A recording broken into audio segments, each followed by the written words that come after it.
Sa isang bansang puno ng ingay ng politika at kontrobersya, sino ang nagsasabi ng totoo? Sino ang nasa panig ng bayan?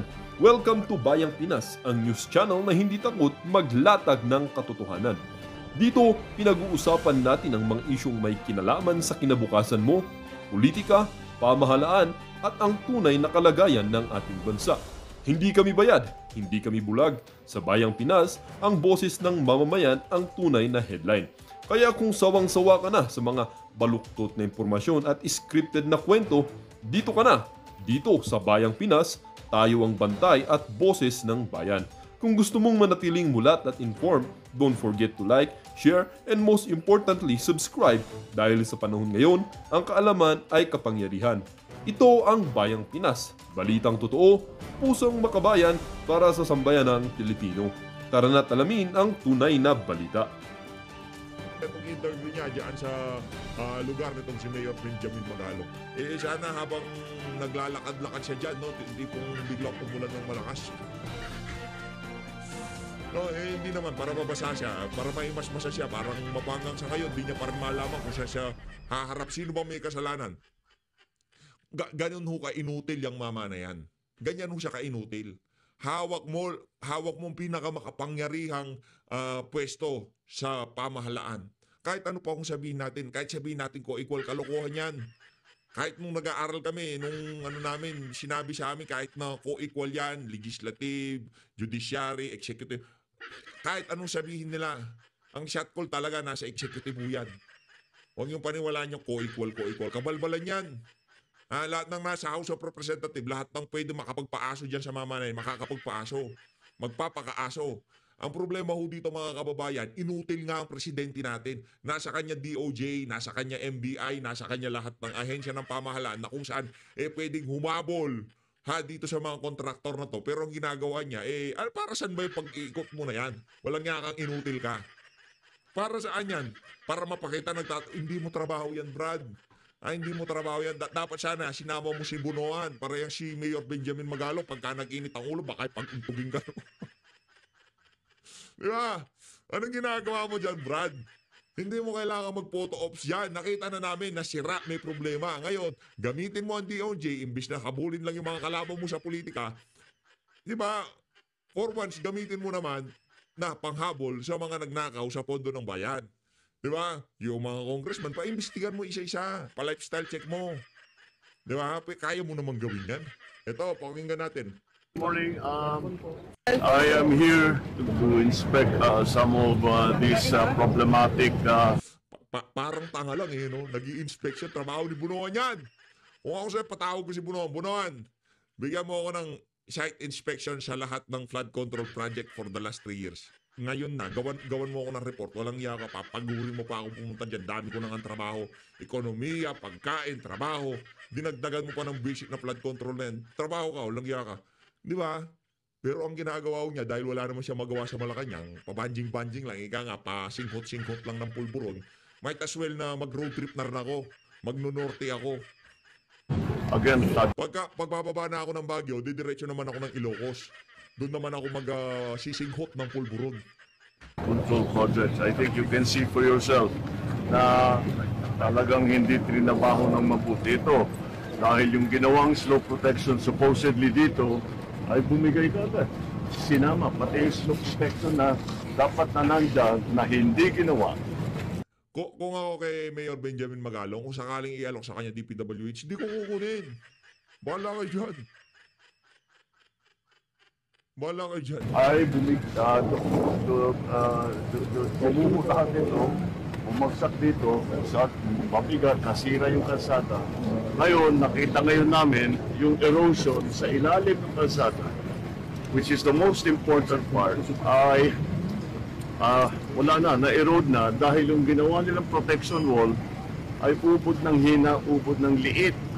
At you will see it later. You can see it there sa ilalim ng tunnel, talagang na-erode na. Dahil yung slope protection dito sa baba, sa tabi ng ilog, ay napakababa at napakahina. Kaya nung pumasok yung tubig, nung bumigat yung tubig, tangay kagad. Kaya makita mo rito, tangay na ito. Pakita mo!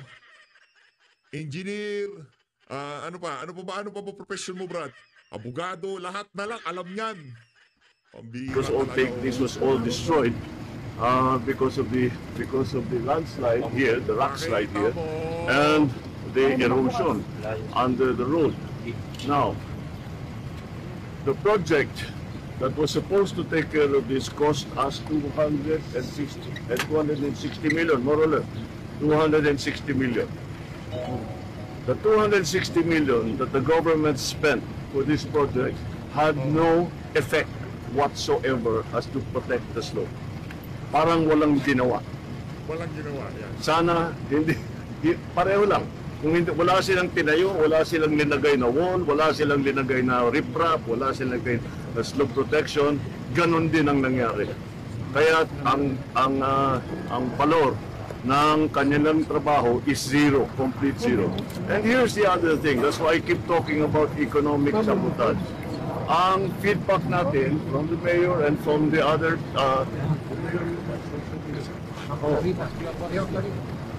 come join us. Oh, we're talking to the mayor in terms of the effect on businesses. Because of this, because nagsara ito, hindi na magamit ito, in terms of business, 30%, 35%, I think is the number, 35% kaagad ng kanilang hanap buhay ay nawala dahil dito. So it is not only the damage, the physical damage that we can see, but it is also the damage to the economy. It is also the damage to the people's livelihood. Naghahanap buhay lang naman itong mga taong ito, tinanggal sa kanila 35% ng kanilang hanap buhay para ibulsa ang pera ng gobyerno. Kaya naman, hindi kayo magtataka that if there's one thing, I will not leave this office until I fix this. This is it. This is Anak ng tao ko, Brad, umalis ka na. Wala kang kwenta. Hindi mo na, trabaho mo yan, pero merong si Tatay Digong ba gagawin niya yan? Hindi niya gagawin yan. Yung magpapa-interview, mag-check ng site. Kalokohan yan. Kalokohan maniwala ako kayo sa akin. O sige, sa pagpunta niya na yan, umayos ba yung Umayos ba yung slope protection na yan? Hindi yan ang tugon. Para makapagpapotos, may pakita sa ating mga kababayan na matagal na naman naming nakita yan noong pang kay Mayor Benjamin Magalong. Hindi ko alam para saan ba yan? Para maabsuelto ka dyan sa kapalpakan mo, dyan sa opisina mo bilang presidente. Julol. is one of those things. So very, very clear. Here we go again. Pang lima na yata nating inspection ito. And it's always the same. Now we will go to the next site. Yun naman yung rock netting. Yung tinatawag na rock netting. Kung makita niyo may mga netting. The expert yan eh. Marcos Jr., hindi lang yan. Ano kayang binanata nito bago umalis? Ano naman tamang trip na naman siya na matalino di ba? Ganyan yung mga yan. Tamang trip na matalino, di ba? Tamang alam lahat. Na dinalagay sa unang-una, because napaka-notorious ng rock netting sa corruption, bawal na ang rock netting. So, pero ginawa pa rin. Bawal na yan Pero ginawa pa rin. Bukod pa doon, kilala ko ang supplier ng rock netting.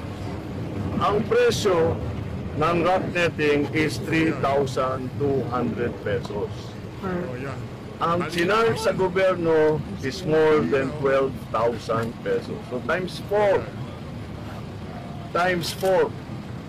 So 75% ng kontrata kinikback. Yan. So, ano mo? Dalhin mo sa DOJ, sa NBI. Kung may nag-kickback talaga, buwisit ka. Walang yaka kung ano na naman lumalabas sa bunganga mo. Kung kinikback pala, ba't di mo pa NBI, pa DOJ? Gamitin mo ang pangil ng administrasyon ng gobyerno mo. Yung pagsusumbong mo sa bayan ng Pilipinas, wala kaming magagawa. Pinadala mo nga sa Daig Netherlands si Tatay Digong, wala kaming magawa Tapos gusto mo, sa mga bilyonary na yan, may magagawa kami? Lang nga talaga. That's the situation we are facing. Kaya't malala ito. The other Kung merong malala dito, Brad, ikaw yun. Ikaw ang malala.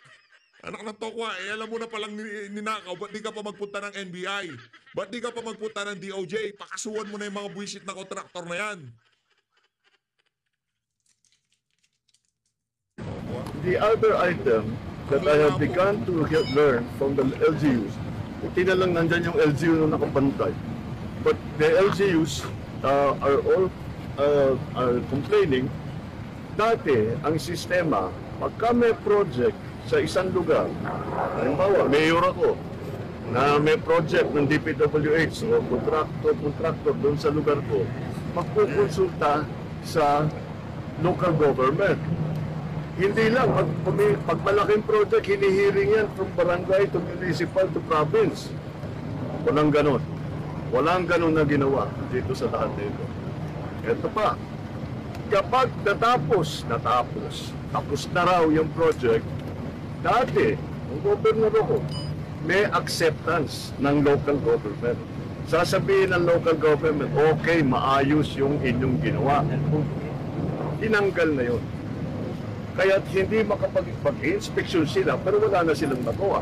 Inspeksyonin nila, sasabihin nila hindi magandang pagkaayos, pagkagawa, hindi sapat o mahina o whatever. Wala nang magawa yung local government executive. So tinanggal yung SOP na yun. That SOP is that before you release the project to the local government, kailangan tanggapin ng local government. Yeah. And that's something that we will reinstitute. Yun ang ibabalik natin.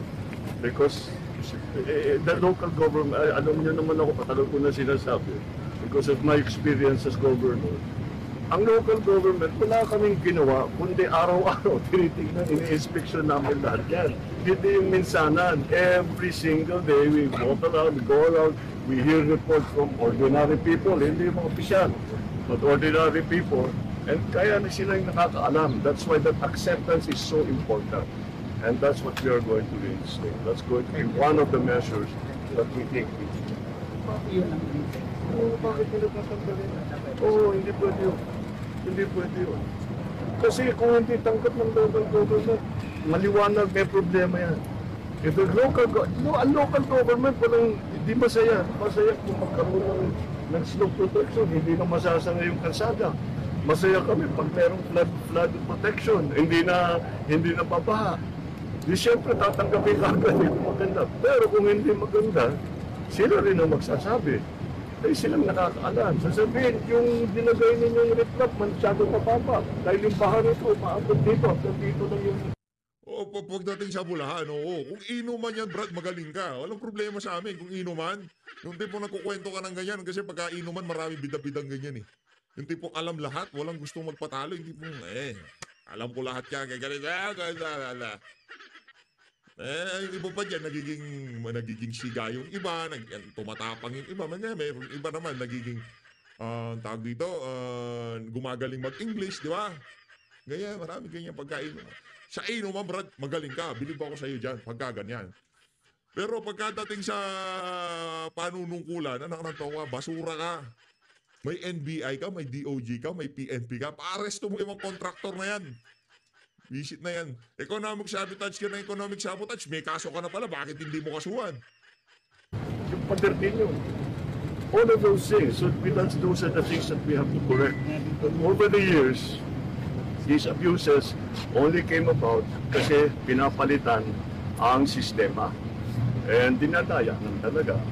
No consultation with the local government, no acceptance from the local government, all of that. Kaya mabigat ang gagampanan na role ng ating local government dito sa ating mga ginagawa para maayos na. Marami. Well, si Mayor Benji has been very vocal about the problems that we have. That's why napunta ako dito. And the comments and the sumbong that have been arriving at our website has been very, very useful. Kaya ipagpatuloy sana ninyo ang inyong pagsumbong, and I'm not just talking to local government officials, kahit sino. Basta may alam kayo, sabihin ninyo sa amin, pa-inspection natin, kung may problema, ayusin natin ang problema. Here's the problem here. This is 260 million project. O yan. Useless. Useless. Parang tinapon mo yung pera sa ilog. Yun, useless. Parang ikaw, Brad, di ba? Useless. Yung boto namin nung nandang 2022, parang tinapon lamang, itinapon sa flood control. Useless. To correct this will cost double that. That's my hope. Kinukondisyon na kayo, ha? Yung pagtatayo, yung pagre-repair daw doon, double that. So, Martin Romualdez, narinig mo ba yon? Marching order yon.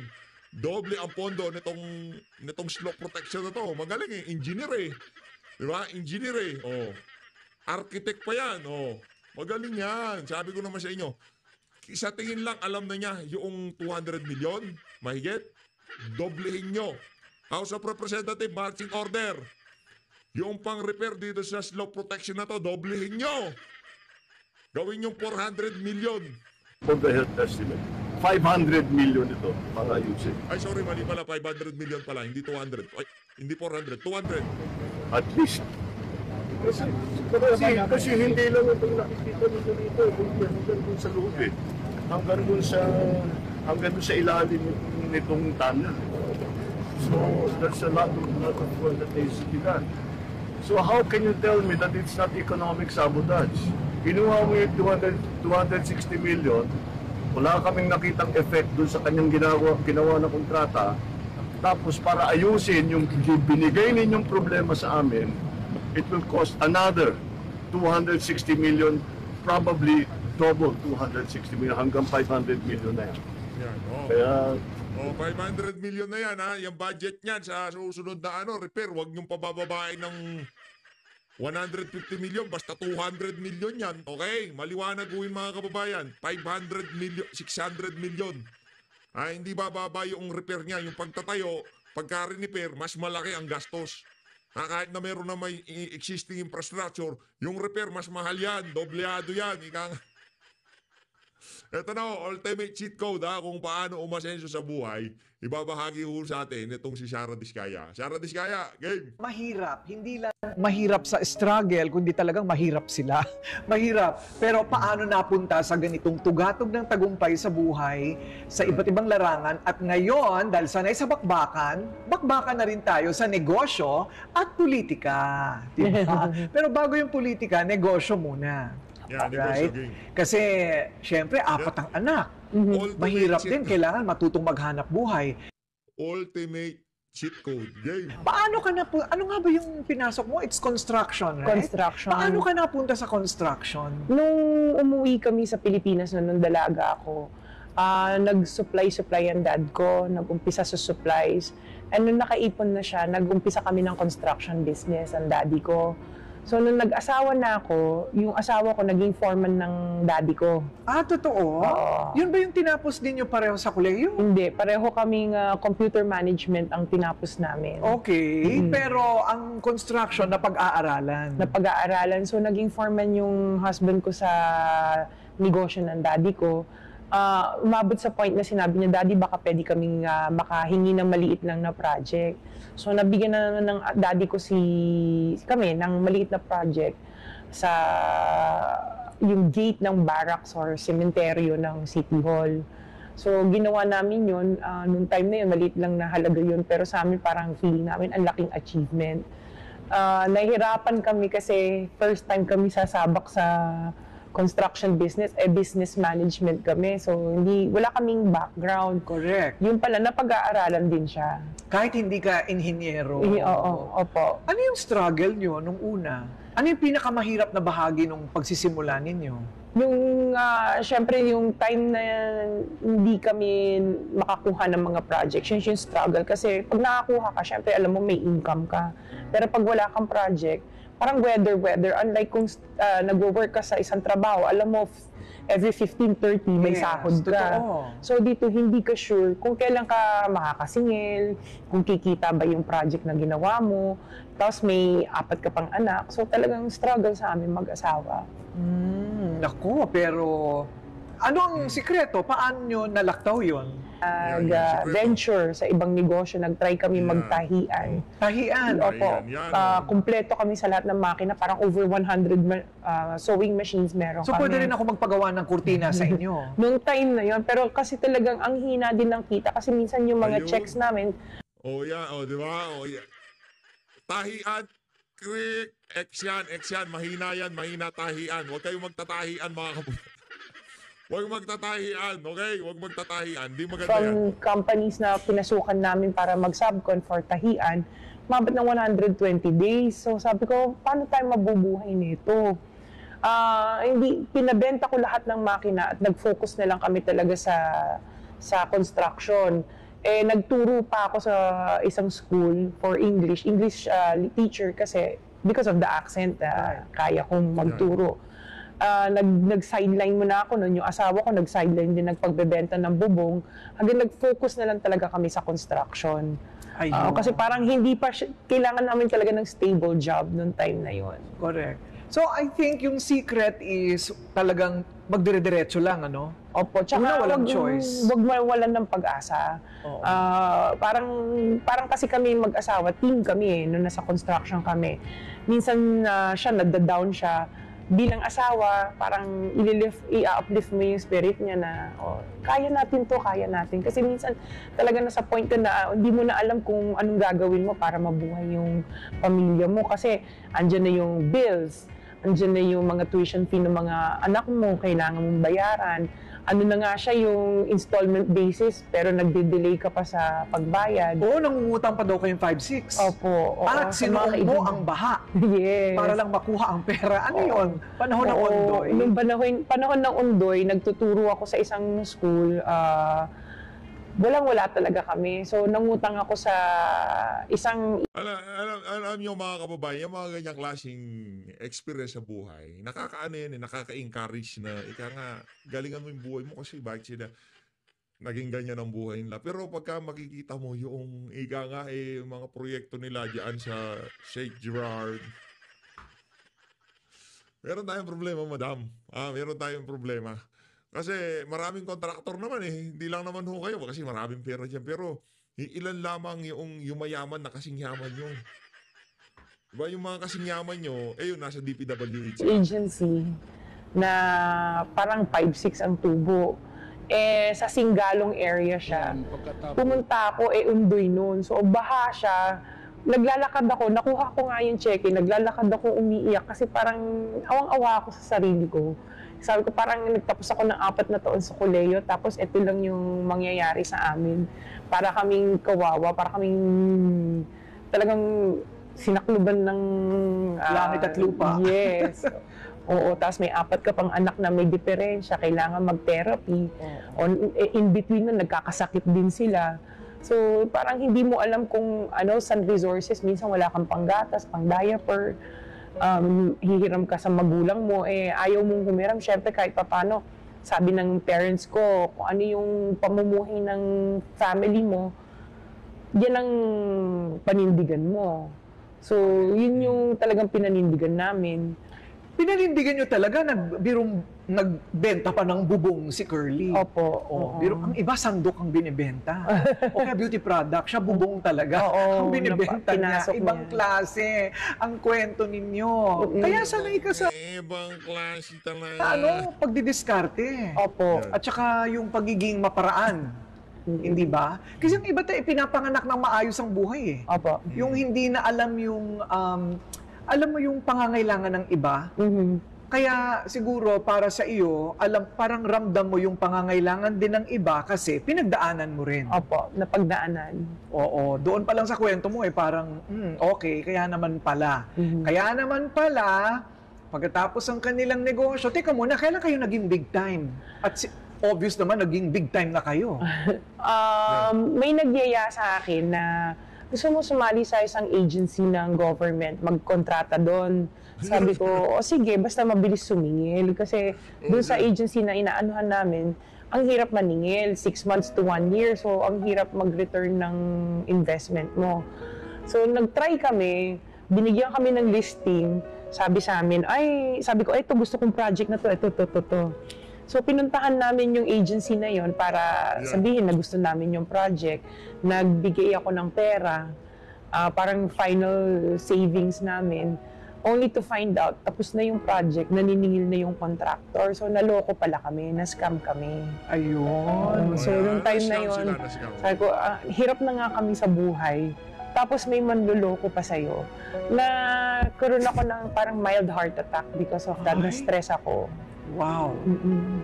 Pero nalagpasan pa rin. Nalagpasan pa rin na. So diyan na kayo umasenso sa government Nags- contracts? Yes, nag-start na Nagbabayad kami. naman ang gobyerno? Nagbabayad. Maganda yung, parang doon namin naramdaman na nag-iba yung buhay namin. Kasi hindi na ako kailangan kumatok sa pinto ng nanay ko, daddy ko na baka pwedeng makahingi ng konti para sa pang-diaper at gatas.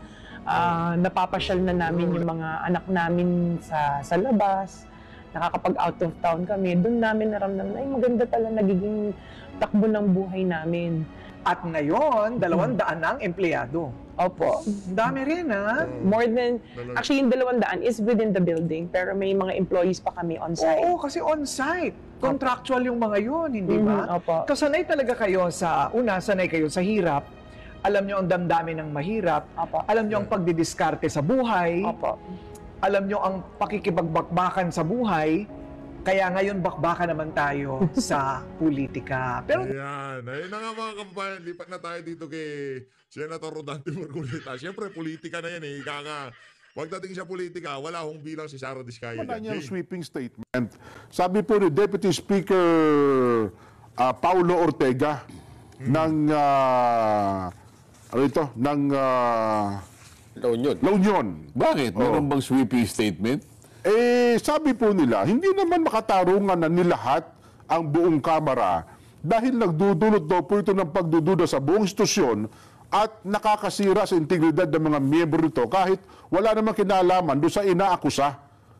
Ginigiit po niya na nagsilbering miyembro ng House Quadcom noon pong 19th Congress ng pagiging patas ay kailangan ng pagiging tiyak at pagtalima sa due process, lalo na po sa paglalatag ng seryosong mga usapin. Ano naman record ng Quadcom sa patas na pagdinig? Kala mo noon, mayroong record ng patas na pagdinig. Fair investigation daw po, due process of law ang gumana. Nako, kaya sinasabi natin sa bandang huli, hayaan mo na ang tao ang gumawa ng hatol. Oho. Nagpaliwanag ka, pinipilit mo na wala kang kasalanan, tsakin mo na ang tao maniniwala sa'yo. Ang pinaka-arbiter, katapos-tapusan, yung tao eh. Ayun. Kailangan mapaniwala mo yung tao. Kapag hindi naman iniwala ang tao, lahat ng sasabihin mo, nagsayang ka lang ng laway. Ayun na nga po. Parang, sige, ayoko nang banggitin kasi may privilege speech nun. Para sabi nila, sanay na kami sa privilege speech. Sa 10 taon mahigit na namin narinig yung privilege speech na yan. Tingin ko naman, hindi naman dapat na maging general yung akusasyon. Wala namang ginawang ganun. Opo. Kapag yung mga yung walang kasalanan, hindi mo naman dapat isali. Totoo po. Kaya nga yung kaya nga yung pag-iimbestiga eh. Sino ba yung nasa likod ng mala o numalya? Yun lang nasa likod. Di ba?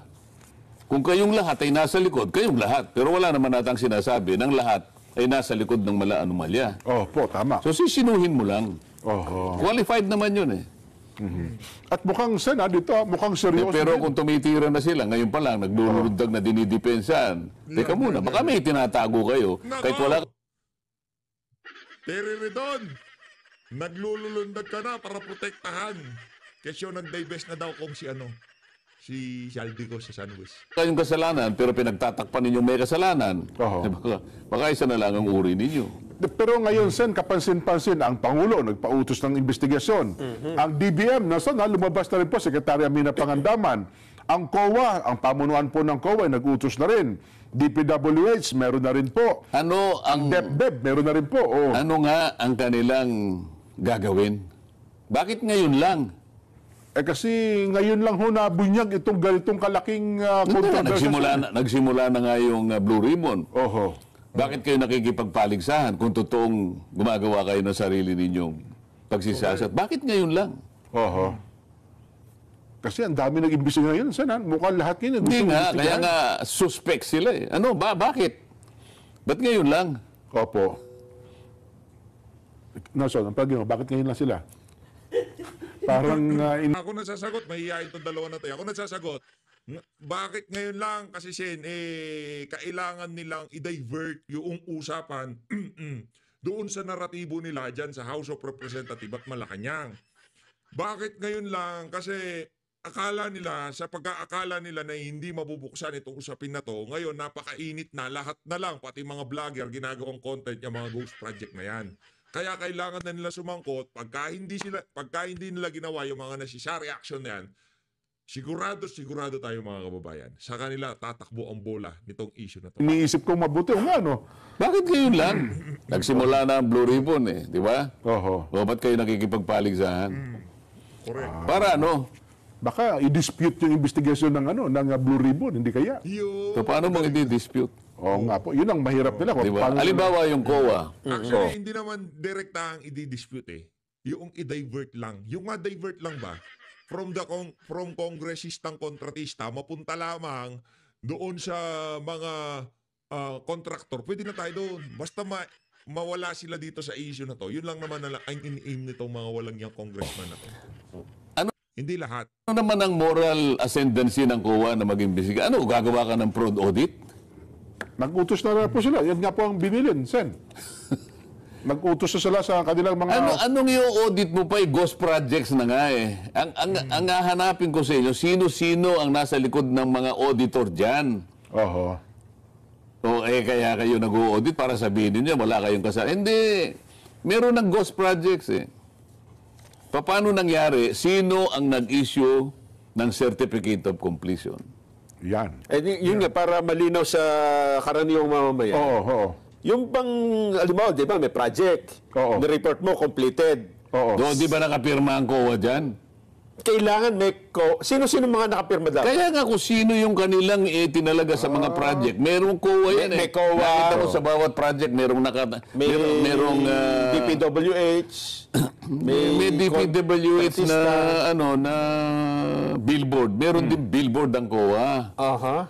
Oh, sino yung pumirma na COA? Tama, nakikita ho natin yon. Merong billboard yung DPWH, merong billboard yung COA. Yung sa COA, malimit nakikita ho natin dyan yung total cost ng project.